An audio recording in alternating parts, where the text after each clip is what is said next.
First tayo ng singlet. Meron yung ipapakita sa inyo technique na ginawa ko. Ito yung sarili natin na technique. Pero share ko sa inyo. Kasi yung mga nakaraan na nagturo sa akin, sa totoo lang po, bago lang po ako sa pagsasublimation, wala pa po ako 1 taon. Bali months pa lang po. Na marami nagtuturo sa akin kung paano yung mga diskarte, ganun. Kaso, yung mga nangyari nga na diskarte na yun, halos maraming naging reject. Kasi, meron nagsashadow, umaangat yung tela, sumasama sa ginto. Halos talaga, hindi ako maka-perfect. Unti-unti naaral ko yung trabaho to. Ito, isi-share ko ngayon sa inyo. Baka sana makatulong to. Ito yung sasabli ko. Ang magiging resulta nito, talagang quality ko. Yan, nakita nyo po yan. Papakita ko sa inyo kung paano yung mga improvement na nangyari dito sa pagsasabli ko. Pati pagkangat ng machine. Ayan. Ang ating oras ay 211. 30 seconds lang po siya.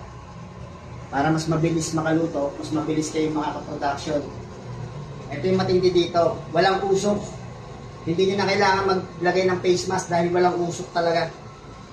Pag inangat nyo tong press na to, walang usok yan. Wala kayong makikita ang usok. Dati, halos hindi na ako makakita dito sa dami ng usok. Delikado pa sa katawan yung usok. Kaya puro exhaust fan, ganun, dami.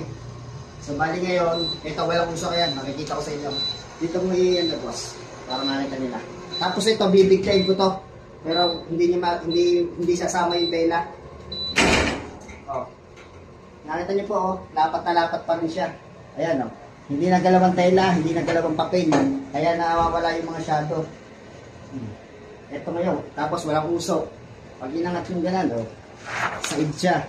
Said talaga. Tapos ayan, oh. Nakita niyo siya? Malinaw, walang shadow.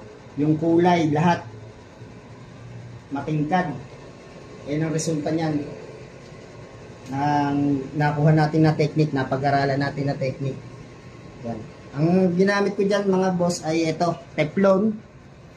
Tapos tela, 4 na layer na tela.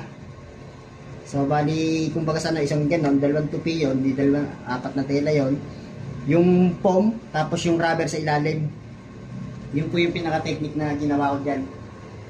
Yung mga nagturo sa akin, hindi po ganun ang diskarte. Kaya lahat ng ginawa ko, puro reject. Wala improvement. Nakaka-disappoint yung mga nagturo sa akin dati. Sobrang ang dami kong hindi ko na-perfect. Lahat, nangangapa ako. Ngayon, wala na. Okay na lahat. Hindi na ako